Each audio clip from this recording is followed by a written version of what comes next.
हाय, उम्मीद करते हैं कि आप लोग बहुत ही अच्छे होंगे। बिहार में बहुत सारे विद्यार्थी ऐसे हैं जो कि 12वीं तक पढ़ाई करके अपना जो पढ़ाई है ना वो छोड़ दिए हुए हैं, जॉब के तलाश में हैं, बेरोजगार हैं। उन सभी के लिए जो है बिहार सरकार के द्वारा एक बहुत ही अच्छी अपडेट निकल के आ रही है। बिहार में जो है 2 लाख हर साल जो है लिमिट रखा जाता है, लक्ष्य रखा जाता है बेरोजगारी भत्ता देने का। लेकिन देखेंगे तो बहुत सारे बेरोजगार युवक ऐसे हैं जो कि इसके बारे में नहीं जानते हैं या फिर उनको बेनिफिट लेने के लिए एप्लीकेशन फॉर्म भरना नहीं आता या फिर हो सकता है कि उनको पता नहीं है। तो अभी तक देखेंगे तो 50,000 जो यहाँ पे विद्यार्थी हैं जिन्होंने 24-25 के लिए जो है बेनिफिट लेने के लिए फॉर्म ही भर पाए हैं। तो कहीं ना कहीं जो लक्ष्य है वो पूरा नहीं हो रहा है। तो हो सकता है कि जो भी विद्यार्थी है उनको पता नहीं होगा या फिर फॉर्म नहीं भर पाते होंगे। तो कहीं ना कहीं अगर आप इस प्रकार के विद्यार्थी हैं, यानी कि अपने 12वीं पास करके जो है छोड़ दिया हुआ है पढ़ाई नहीं कर रहे हैं, जॉब के तलाश में है, रोजगार के तलाश में है, तो कहीं ना कहीं सरकार आपको जो है प्रत्येक महीना 1,000 रुपये तक की जो बेरोजगारी भत्ता है अगले 2 सालों तक देगी, अगर आप एक ऑनलाइन जो है फॉर्म को भरते हैं और सत्यापन करवा लेते हैं।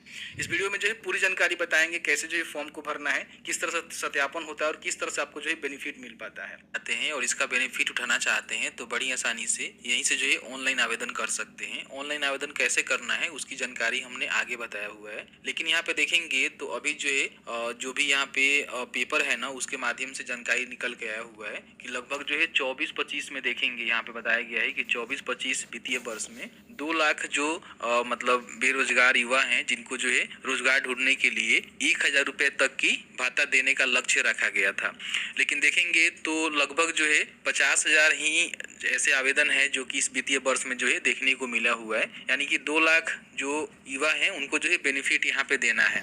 लेकिन इसमें से 50,000 ऐसे युवा हैं जिन्होंने आवेदन किया हुआ है, यानी कि लक्ष्य से देखेंगे तो बहुत ही कम लिमिट यहाँ पे है। ठीक है, तो कहीं ना कहीं बहुत सारे ऐसे जो युवा हैं जो कि यहाँ पे बेनिफिट लेना नहीं चाह रहे हैं या हो सकता है कि उनको पता नहीं होगा, कई सारे ऐसे कारण हो सकते हैं जिसके माध्यम से यहाँ पे जो बेनिफिट है उनको नहीं मिल पा रहा है। ठीक है, तो अगर आप मान लीजिए 12वीं पास हैं और 12वीं पास करने के बाद आपने पढ़ाई छोड़ दिया हुआ है तो आपको जो है हर एक महीना 1,000 रुपये तक की जो बेरोजगारी भत्ता है सरकार यहाँ पे दे रही है। अगर आप फॉर्म को भरेंगे तो 110% आपका जो है अप्रूवल मिलेगा, क्योंकि 2 लाख जो है समथिंग यहाँ पे देखेंगे तो हर साल जो है इसका लिमिट रहता है, जिसमें से 50,000 जो आवेदक है ना वो आवेदन किए हुए हैं, 1.5 लाख के समथिंग ऐसे मतलब लिमिट है जो कि अभी पड़ा हुआ है। तो कहीं ना कहीं 25-26 के लिए आप फॉर्म भरना चाहते हैं तो फॉर्म को भर लीजिएगा। फॉर्म भरने के बाद आपका जो है अप्रूवल यहाँ पे 110% मिलने वाला है। ठीक है, अब यहाँ पे हम बात कर लेते हैं कि फॉर्म कैसे भरना होता है और किस तरह से किनको बेनिफिट मिलता है।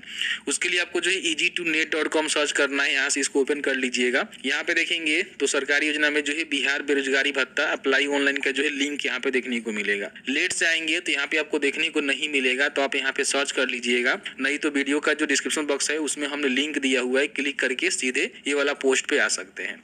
सबसे पहले हम बात कर लेते हैं कि बेनिफिट जो है किनको मिलता है। ठीक है, तो देखिए सबसे पहले तो आप कम से कम 12वीं पास होनी चाहिए। अगर आपने 10वीं पास किया हुआ है तो आपको बेनिफिट नहीं मिलेगा। 12वीं पास है और 12वीं पास करने के बाद आपने पढ़ाई छोड़ दिया हुआ है तब इसका बेनिफिट ले सकते हैं, क्योंकि बेरोजगारी भत्ता का मतलब ये होता है कि जो भी बेरोजगार युवा हैं जो कि 12वीं पढ़ाई करके पढ़ाई छोड़कर अपना जो है जॉब के तलाश कर रहे हैं उनको ही बेनिफिट मिलेगा। बाकी आपका जो उम्र है ना 20 से 25 वर्ष के बीच में ही होनी चाहिए। अगर 26 वर्ष हो गया है तो फिर आपको बेनिफिट नहीं मिलेगा। और बिहार के अस्थायी निवासी हैं, किसी प्रकार की आपके पास नौकरी रोजगार नहीं होनी चाहिए, बेरोजगार युवा है तो ही आप यहाँ पे बेनिफिट ले सकते हैं। बाकी अगर आपने किसी प्रकार की छात्रवृत्ति भत्ता या फिर स्टूडेंट क्रेडिट कार्ड योजना का लाभ लिया हुआ है या फिर आपको मिल रहा है तो आपको इसका बेनिफिट नहीं मिलेगा। बाकी हम डॉक्यूमेंट की बात करें तो आपने जो भी 12वीं पास किया हुआ है उसका जो भी प्रमाण पत्र हो गया वो आपके पास होनी चाहिए। 10वीं का प्रमाण पत्र आपके पास होनी चाहिए, निवास होनी चाहिए, आधार कार्ड होनी चाहिए। ठीक है, और आपके पास एक खाता भी होनी चाहिए जिसमें पैसे आपको हर एक महीने दिए जाएंगे। और जो भी अपना अकाउंट दीजिएगा डीबीटी लिंकिंग जो अकाउंट होता है वो आपको देना पड़ेगा। बहुत सारे जो आवेदक है फॉर्म को भरते हैं उनको बेनिफिट इसलिए नहीं मिल पाता है कि उनके पास कॉलेज लिविंग सर्टिफिकेट नहीं होता है, क्योंकि 12वीं के बाद मान लीजिए जब कहीं भी किसी भी कोर्सेज के लिए एडमिशन करवाएंगे तो कॉलेज लिविंग सर्टिफिकेट आपका जो ओरिजिनल वाला होता है उसको जमा करवा लिया जाता है। और जब भी आप DRCC ऑफिस जाएंगे वेरिफिकेशन करवाने के लिए तो आपसे जो है ओरिजिनल में कॉलेज लिविंग सर्टिफिकेट मांगी जाती है, आपको देना पड़ता है, तभी जो आपका अप्रूवल मिलता है, आपको बेनिफिट मिल पाता है। अब यहाँ पे हम बात कर लेते हैं कि आपको जो है फॉर्म कैसे भरना होता है। तो फॉर्म भरने के लिए यहाँ पे देखेंगे सबसे पहले इनके जो ऑफिशियल वेबसाइट है यहाँ पे क्लिक करेंगे तो यहाँ से देखिए 3 प्रकार के जो स्कीम चलता है। जैसे कि मान लीजिए आप 12वीं के बाद किसी प्रकार की उच्च शिक्षा करना चाहते हैं तो 4 लाख रुपए तक का जो लोन है वो ले सकते हैं। जो आगे का पढ़ाई है वो कर सकते हैं। यहाँ पे जो भत्ता योजना है इसके तहत 12वीं के बाद आप पढ़ाई छोड़ दिए हुए हैं, रोजगार के तलाश में हैं, तो लगभग 2 सालों तक आपको प्रत्येक महीना 1000 रुपये तक की बेरोजगारी भत्ता दी जाती है। तीसरा स्कीम कुशल युवा कार्यक्रम है, जिसके माध्यम से कंप्यूटर के जो बेसिक जानकारी होता है, पर्सनालिटी डेवलपमेंट होता है, उसकी कोर्स कराई जाती है, जो कि आप फ्री ऑफ कॉस्ट कहीं भी KYP सेंटर के माध्यम से कर सकते हैं। तो इसमें से किसी भी स्कीम के तहत आपको बेनिफिट लेना है तो यहाँ पे सबसे पहले अपना जो रजिस्ट्रेशन है ना उसको करना होगा। अगर आपने पहले से रजिस्ट्रेशन कर लिया हुआ है तो यहाँ पे अपना जो भी यूजर नेम है, पासवर्ड है, उसको डालकर लॉगिन करके फॉर्म को अप्लाई कर सकते हैं। तो रजिस्ट्रेशन करने के लिए यहाँ पे आप क्लिक करेंगे तो आपके सामने इनका जो फॉर्म है ना इस तरह से खुल के आता है, जहाँ पे अपना जो भी मैट्रिक के सर्टिफिकेट है उसके हिसाब से अपना जो फर्स्ट नेम है, मिडिल नेम है, लास्ट नेम है वो आपको लिखना होता है।